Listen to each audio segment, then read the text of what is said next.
very brief discussion on the nature of the civil services preliminary paper, particularly with respect to the segments related to Indian polity and governance.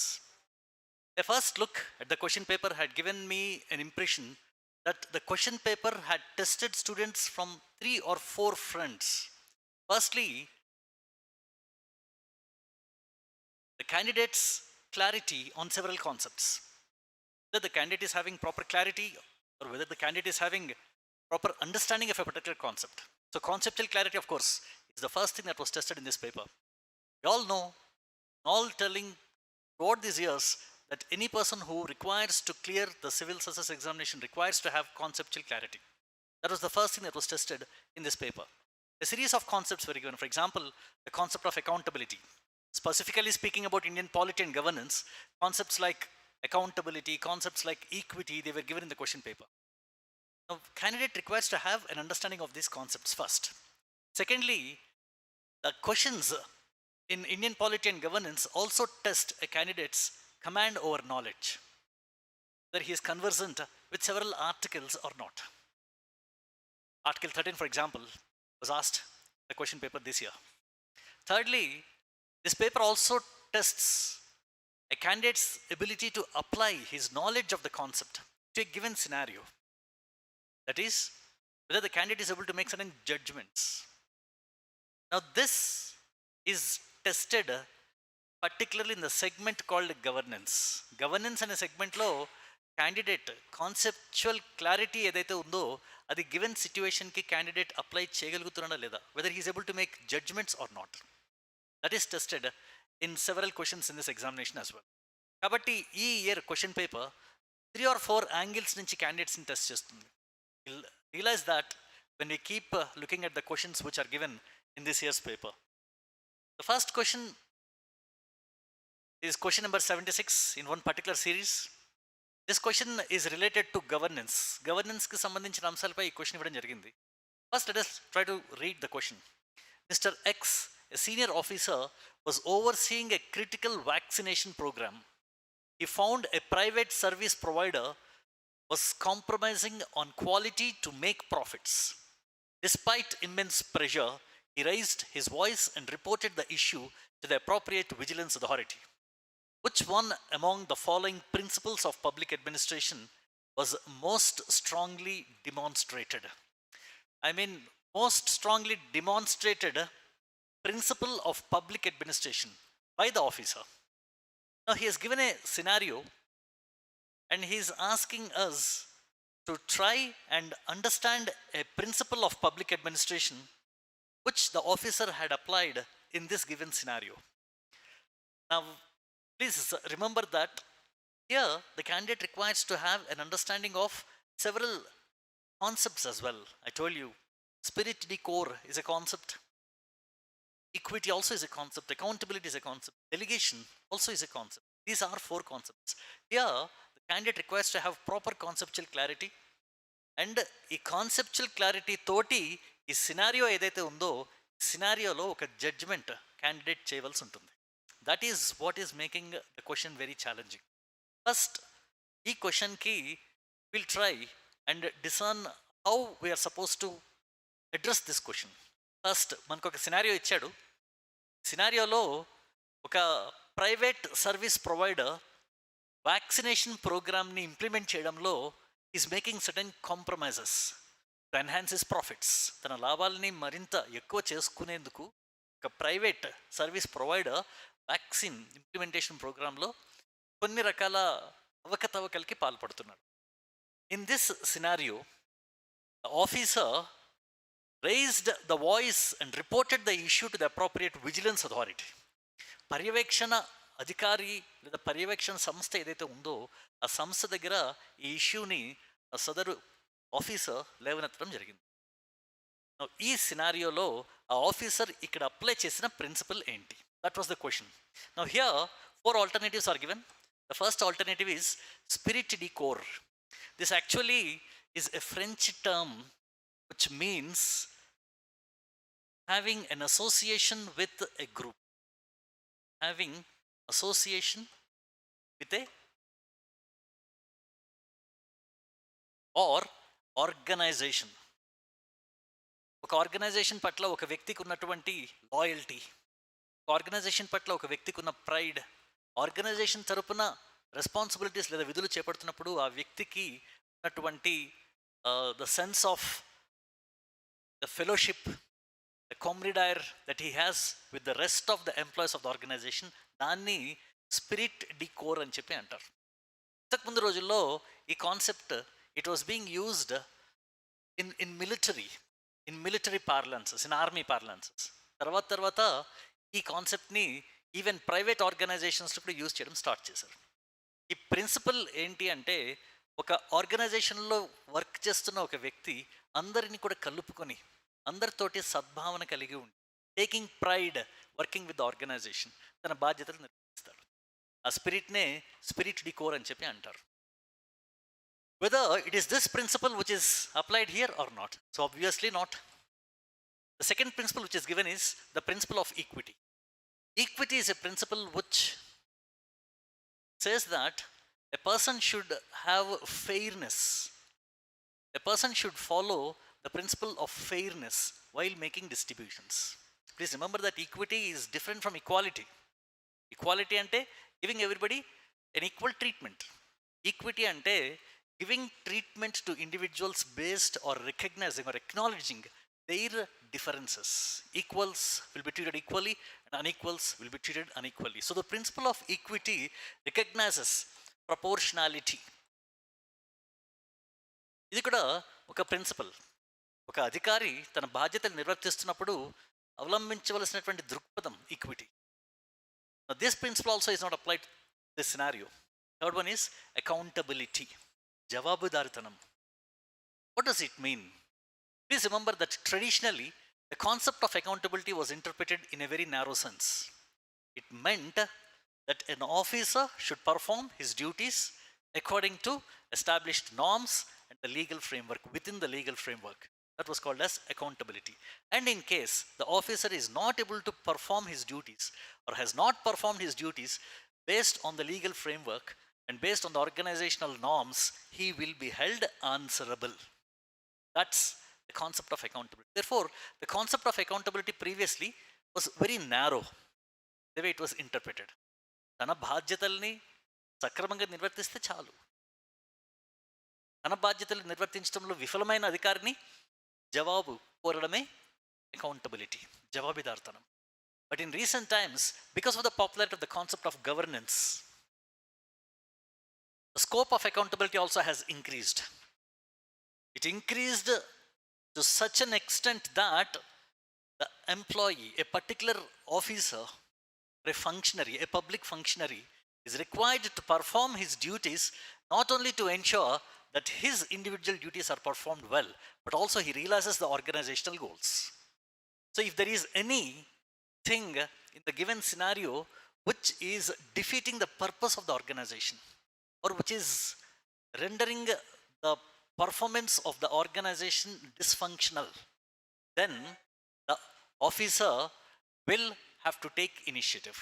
Please remember that in this scenario, ఎవరైతే ఆ private service provider ఎవరైతే ఉన్నాడో అతను organisation పట్ల, organisation goals పట్ల తన respect కలిగి ఉండకుండా తన స్వప్రయోజనాలు చూసుకుంటున్న నేపథ్యంలో ఈ అధికారి ఆ ప్రైవేట్ సర్వీస్ ప్రొవైడర్ని నిలదీస్తున్నాడు. ఆ ప్రైవేట్ సర్వీస్ ప్రొవైడర్కి వ్యతిరేకంగా ఈ అధికారి తన చర్యలని చేపడుతున్నాడు. It means the officer is actually being accountable in performance of his duties. Therefore, the principle which is applied here in this question is accountability. Therefore, the answer for this question is C. So, as I told you, as far as this examination is concerned, when we look at the questions, you require to have a proper understanding of the concept first, and secondly, you also require to apply the concept to the given scenario and identify the concerned principle. Okay? So, this is where it becomes slightly difficult for the student. As I told you, this examination, particularly in this year, the questions in polity and governance are pertaining to test of clarity, knowledge and information, and ability to apply as well as make certain judgments. There are 4 angles from which candidates are being tested. We look at the next question. Question 77 in one particular series. This question also is about governance, and this question also is about a scenario which is presented and candidates are asked to take a stand. The scenario which is given here is this: in a multi-ethnic district with community tensions, a flashpoint arose over land allocation for a waste management facility near a tribal hamlet. As a responsible government official, which of the statements given above would contribute to the resolution process? So a scenario is given here where an officer has to deal with the issue of land allocation for a waste management facility near a tribal hamlet. That region is a multi-ethnic region with community tensions as well. Okay? So the question that is being asked is, as a responsible government official, imagining yourself to be a responsible government official, which of the statements given would contribute to the resolution of the issue? It should contribute to the resolution of the issue. Okay? First, in such type of questions, a candidate requires to first have a proper understanding of the scenario which is given.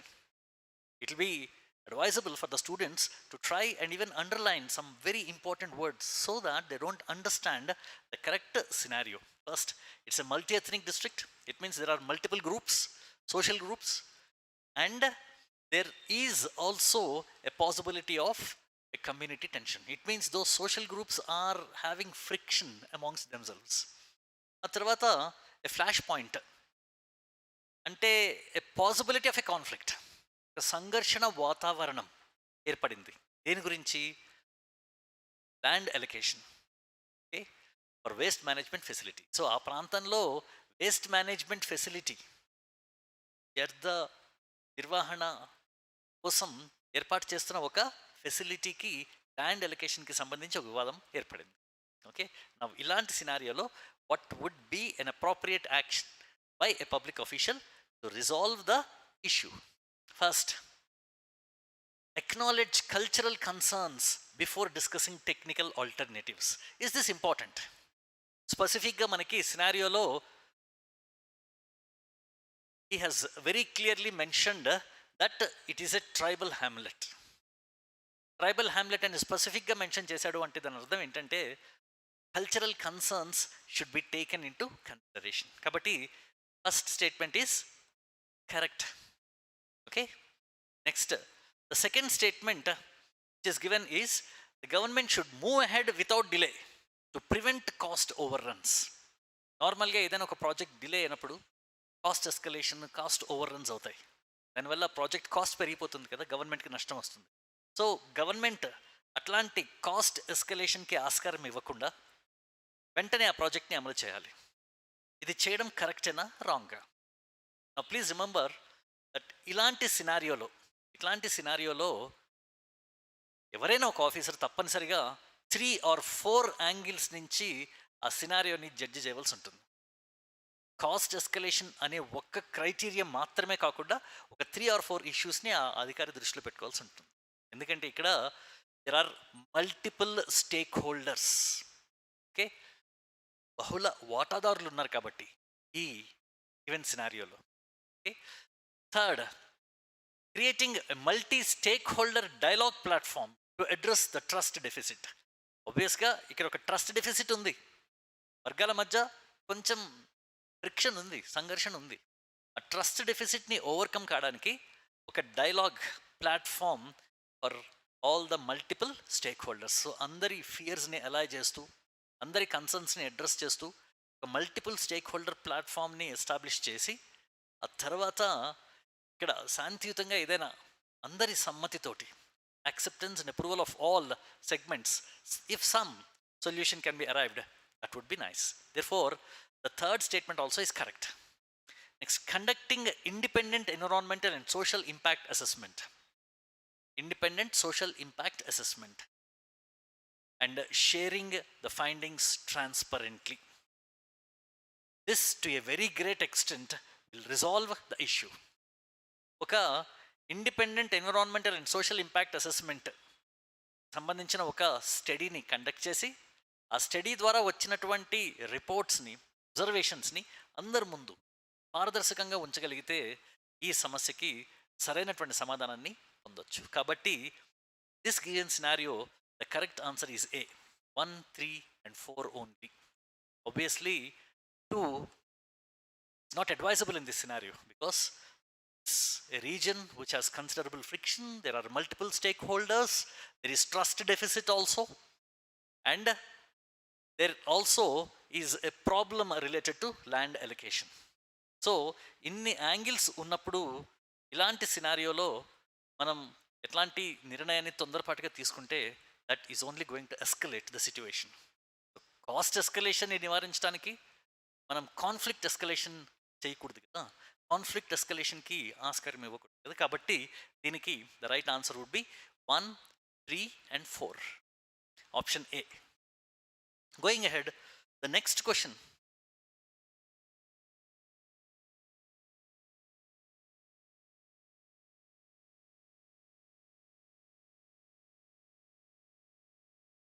Question 78 in the given scenario series.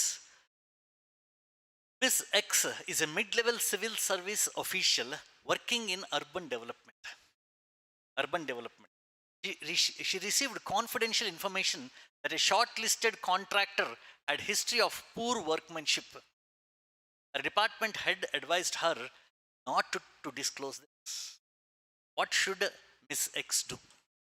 నార్మల్గా ఒక public సర్వీస్లో ఉన్నప్పుడు చాలామంది అధికారులు ఎన్నో రకాల occupational డిలెమాస్ face చేస్తూ ఉంటారు, మోరల్ డిలెమాస్ ఫేస్ చేస్తూ ఉంటారు. What is more important? As a part of an organisation, should you commit yourself to the orders given by your superior or not? Whether you can exercise discretion keeping the overall goals of the organization in mind or not? Whether you should be completely committed to the laws and ensure that you do not personally deviate from any legal framework or not? ఇట్లాంటి ఎన్నో రకాల డిలెమాస్ ఒక officer might be facing in given scenarios.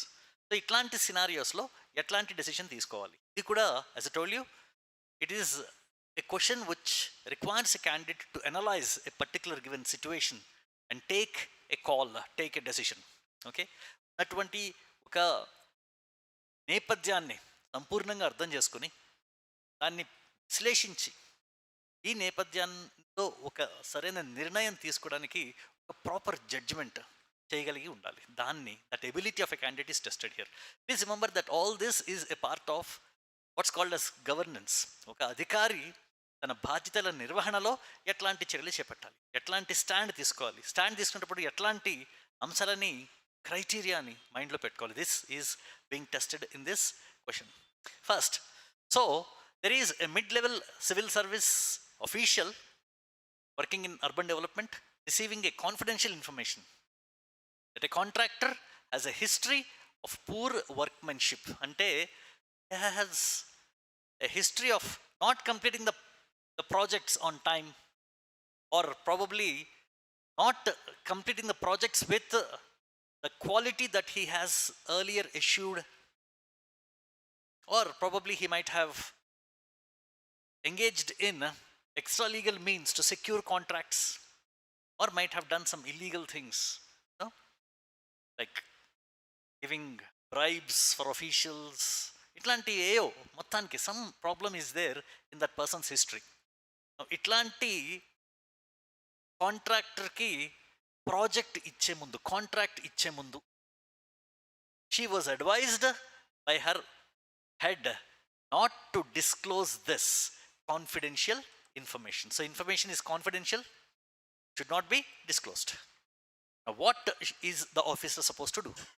First, immediately leak the documents to the press and to ensure public transparency. Ikkada directly leaking a confidential report, clear ga manaki confidential information అని చెప్పి అన్నారు. అంటే ఏంటి? The information which should be kept confidential till proper call or decision is taken. So that information should not be disclosed to the public in haste, because the problems or the repercussions of disclosure can be more.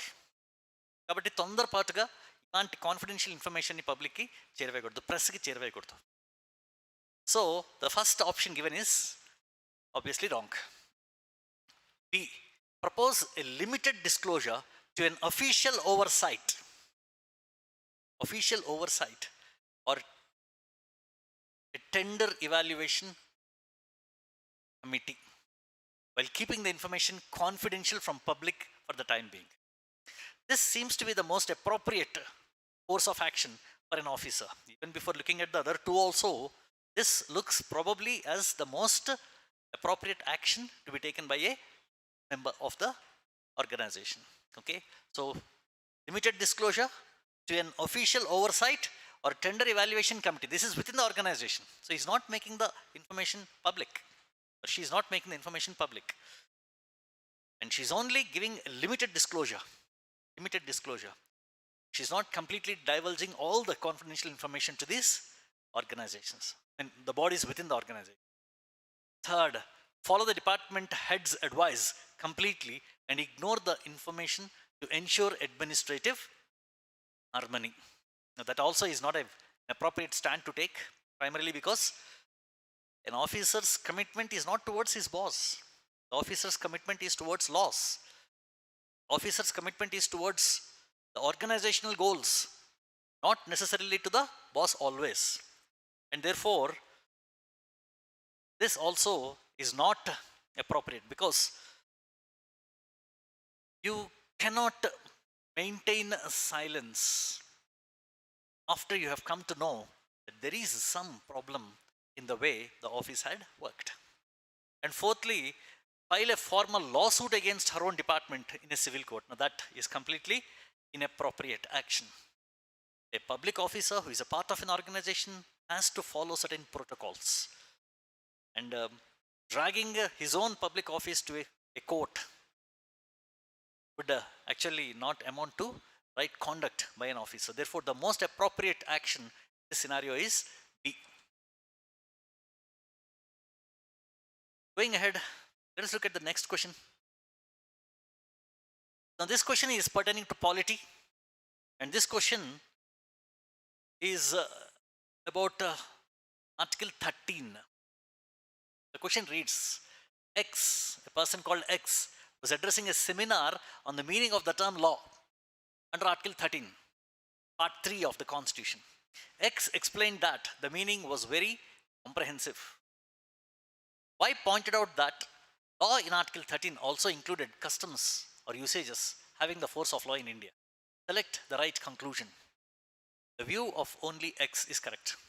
Obviously, the definition of law under Article 13 includes enactments made by legislatures, subordinate laws in the form of rules, regulations, notifications, government orders. It includes ordinances as well. It also includes the customs or conventions or other usages having the force of law in India. Therefore, the argument of Y is correct, because Y saying apart from what X had said also includes other things like customs and conventions. Therefore, the correct answer for this question is the view of only Y is correct as an explicit textual clarification. The answer for this is D. This is a question which is based on a candidate's understanding of Article 13 of the Indian Constitution. Next, going ahead, 80. Consider the following statements with reference to Constitution of India. First, there is no article in the Constitution of India that specifies that Constitution of India will be officially called the Constitution of India. Well, the statement is wrong, because there actually is an article which says that, or which explicitly declares that the Constitution may be called henceforth as the Constitution of India, and that is Article 393.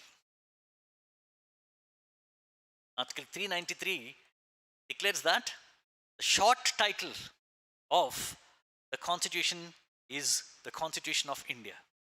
So Article 393 explicitly declares, therefore the first option which is given is wrong. Second, there is no article that specifies the Indian Independence Act 1947 and the Government of India Act 1935 stand repealed. Here also there is a specific article, Article 395, which declares that the Indian Independence Act 1947 and the Government of India Act 1935 stand repealed. Therefore, this statement also is wrong. And thirdly, there is no article in the Constitution of India that mentions 26 January 1950 as the date of the commencement of Indian Constitution. This statement also is wrong because there is an explicit article. Article 394 declares that January 26, 1950 is the official date of the commencement of Indian Constitution. Article 394. So there are three specific articles which, clearly establish that all these three statements given in this are wrong. Therefore, the correct answer for this question is B. None of the statements are correct. This is the 80th question. Next, 81st question. Which of the following statements with regard to the persons with disabilities in India are correct? Now, this is a topic which can be associated with the rights issues as well as with Indian polity. First, the Rights of Persons with Disabilities Act, passed in 2018, mandates reservation. The very first statement itself is wrong because the Rights of Persons with Disabilities Act was passed in 2016. Therefore, the first statement given itself is wrong. Second, the Sugamya Bharat Abhiyan focuses on achieving universal accessibility across three domains. Now, please remember that this Sugamya Bharat Abhiyan is a specific program launched by the government of India in 2015. In 2015, which primarily is for the purpose of realizing the sustainable development goals. And therefore, this has three important aspects as given in the question, three key domains, okay, which includes, of course, firstly, provisioning for public facilities, improving facilities in railway stations or bus terminals and all these areas. And secondly, this also includes building environment like providing for better standards of life for people living in urban and rural areas. For the people who are having disabilities, providing them with proper facilities so that they can actually ease the discomfort of their disability. So, public facilities and public transport facilities, creating proper environment, and finally, creating proper information and communication ecosystem for the people of disabilities so that these people can have better information through public signs or through public display of information related to the protections and facilities offered to these people. Therefore, these are the three important domains or three important aspects of the Sugamya Bharat Abhiyan. And this has become a very important aspect, and this statement given is correct. The third statement, the National Divyangjan Finance and Development Corporation, NDFDC, is set up by the Ministry of Corporate Affairs. Now, this statement also is wrong, primarily because this is set up by Ministry of Social Justice and Empowerment. Therefore, this statement is wrong. Therefore, the only correct statement related to this question is B only, 2 only, which is B. The next question is about the provisions pertaining to scheduled castes and scheduled tribes in India. First, the provisions regarding the administration of the tribal areas in Assam, Meghalaya, Tripura and Mizoram are given in the 5th schedule. Obviously, the statement is wrong because these are given, this is given in the 6th schedule, not in the 5th schedule. Okay. Second, some tribes of India are entitled to exemption from paying income tax on certain incomes. This also is true. You know that under section 1026 of the Income Tax Act of IT Act, some scheduled tribes in India are given exceptions from incomes which they have earned in certain areas, and therefore this statement is correct. Third, the Constitution provides for reservations of seats in panchayats for women belonging to scheduled caste and scheduled tribes. Obviously, you know, Article 243D provides for reservations for scheduled castes and scheduled tribes in proportion of their population. And even in those seats which are reserved for women also, reservations are provided for scheduled castes and scheduled tribes. Therefore, the third statement also is correct. There are two correct statements that includes statement 2. The option A is the correct option. Okay. So, as far as this is concerned, the second and the third statements are correct. And option A clearly mentions that there are two correct statements that include statement number 2. Or A is the right answer for this question. Next, consider the following statements in respect of questions asked by the members in Parliament of India. Now, this is a very straight and a very simple question. Everybody who had studied Parliament will be able to very easily answer this question. There are 3 important questions, types of questions which are asked in the Parliament. We have what are called as starred questions, unstarred questions, and short notice questions. The starred questions are considered to be the most important type of questions asked in the Parliament. Let us first look at the statements given. Unstarred questions are those to which a member desires an oral answer in the House. Now, this is a wrong statement because an unstarred question requires the concerned minister or the Prime Minister to render a written answer. Second, starred questions are those to which a member desires a written answer. Even this also is wrong because a starred question requires the concerned minister or the Prime Minister to give an oral answer. And third, no supplementary questions can be asked on unstarred questions. Now, this is a correct statement. Why? Because supplementary questions can be asked only for starred questions and not for unstarred questions. Therefore, there is only one correct statement in all the 3 correct statements. C is the right answer. There is only one correct statement. No supplementary question can be asked on an unstarred question. Because starred question, the concerned minister has to give written answer for which supplementaries are not allowed. So, the answer for this is C. Next, let us look at 84, question number 84 in the given series. Consider the following statements about the Committee on the Welfare of Scheduled Castes and Scheduled Tribes of the Parliament of India. Now, we know that committees are a very important tool of parliamentary oversight. There are a series of standing committees appointed by the Parliament. One such standing committee is the Committee on the Welfare of Scheduled Castes and Scheduled Tribes. And this committee exercises oversight on the measures which are being taken by the Government of India for implementing the protections given for scheduled castes and scheduled. It also reviews the report submitted by the National Commission for Scheduled Castes as well as the National Commission for Scheduled Tribes and gives its recommendations to the Parliament.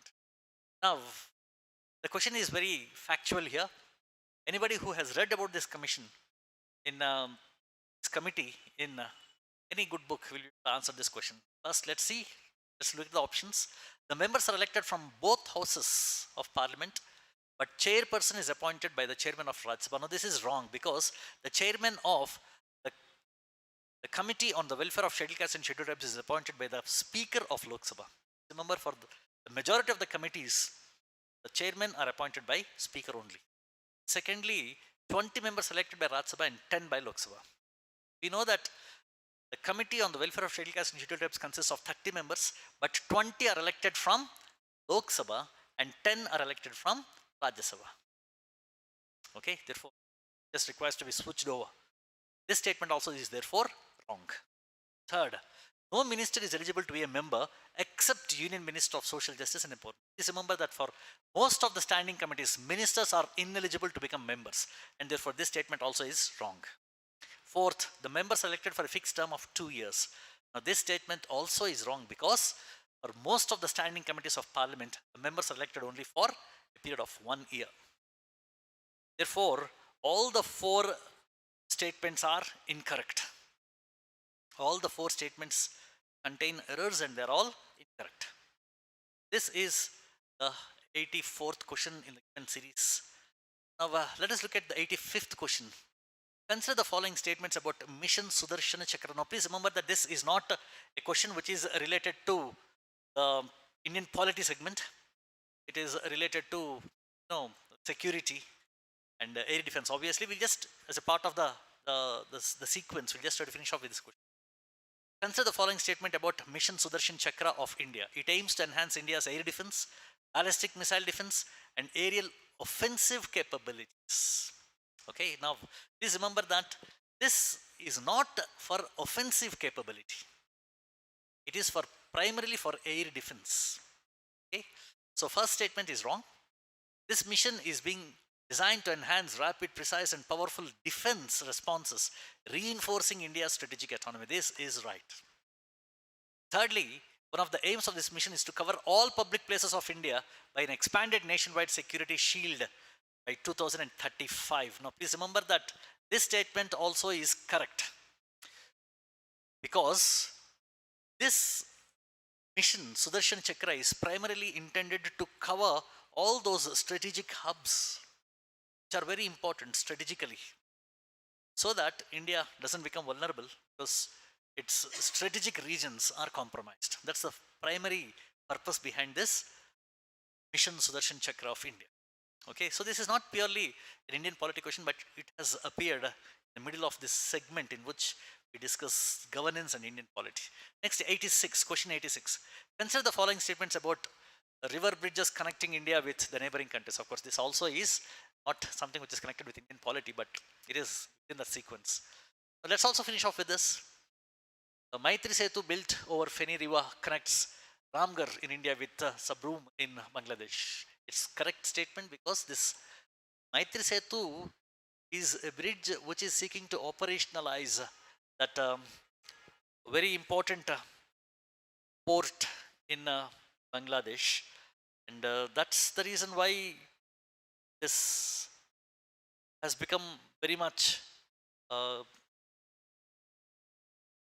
it has become it's very much in news in recent times. You know, the port that is being operationalized or functionalized through this bridge is the Chittagong port of Bangladesh. This was a bridge that was conceived at the time when India and Bangladesh were having very good relationship. Okay, next, the Julaghat suspension bridge connects India with Myanmar. This is wrong, because this bridge connects India with Nepal. Okay, and this bridge is also considered to be a very important aspect for boosting border trade between India and Nepal.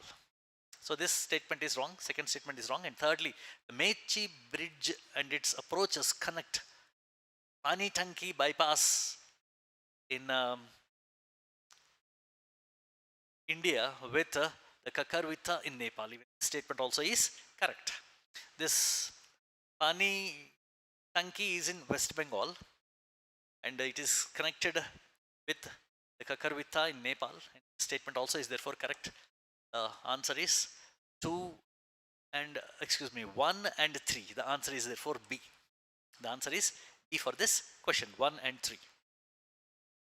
The next question is question 87. Which of the following statements about zero first information, zero FIR, under the Bharatiya Nagarik Suraksha Sanhita 2023 are correct? Okay. Now, zero FIR is a facility offered by the Bharatiya Nagarik Suraksha Sanhita, BNSS, which allows an individual to file a complaint in any police station, even if the offense was committed outside its jurisdiction. Therefore, the first statement is correct. The first statement is perfectly correct. So, an individual can file a complaint at any police station, even if an incident or a fact had occurred outside the jurisdiction of a particular police station. A case can still be filed in that police station.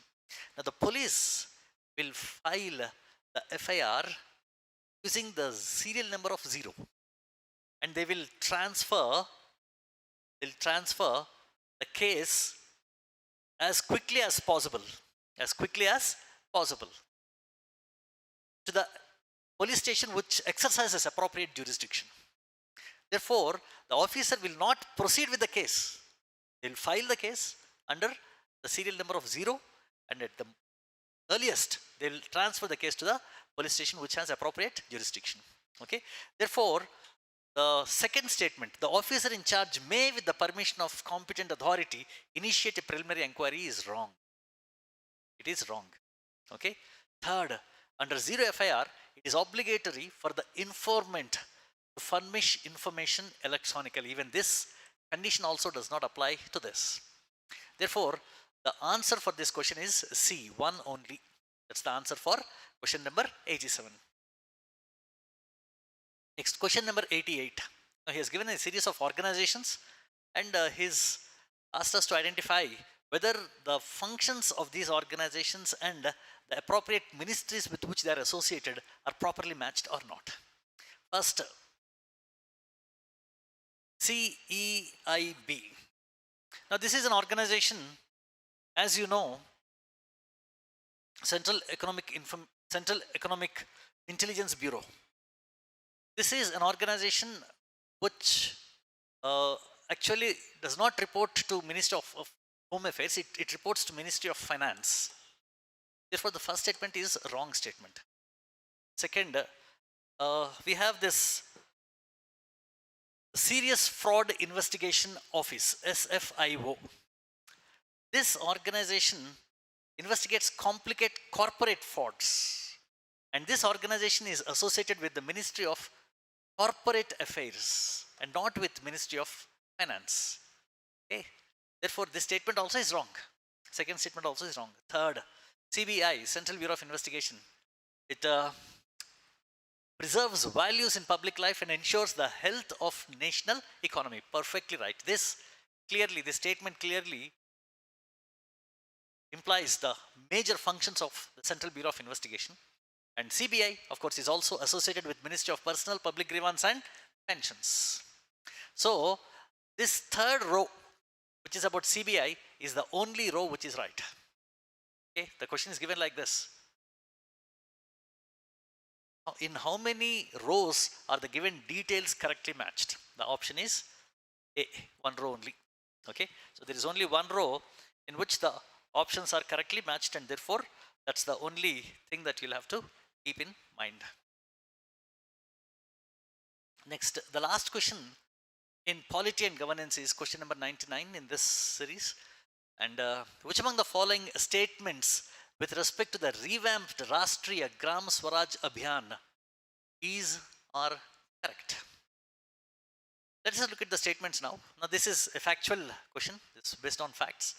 The period of its implementation is 1st April 2021 to 31st March 2026. This is correct. The period of its implementation is 1st April 2021 to 31st March 2026. Second, the key objective is to develop governance capabilities of Panchayat Raj institutions to deliver on sustainable development goals. This statement also is correct. This Abhiyan is primarily for the purpose of delivering on sustainable development goals. You know that the sustainable development goals, or which are also called as global goals, were for the first time initiated in 2015 by the United Nations organization, which were adopted by almost all the member states of UNO, and they had around 17 monitorable interconnected goals which are to be achieved by 2030. Okay, so it is for realization of these sustainable development goals that this Abhiyan called Rashtriya Gram Swaraj Abhiyan was launched. Now, the third statement, so this statement is correct. The first statement also is correct.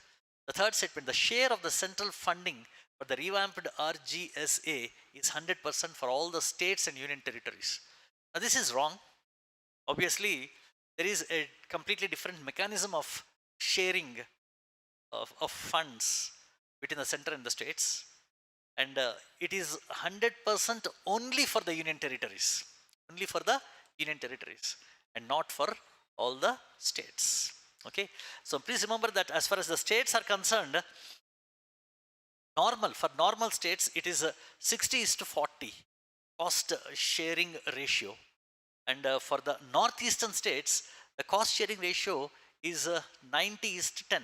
Center and state were to share the costs at the ratio of 90:10 for the northeastern states. It is only for the union territories that there is 100% central funding for this Abhiyan, and therefore the statements 1 and 2 are correct, and the third statement is wrong. Therefore, the answer is C, 1 and 2 only.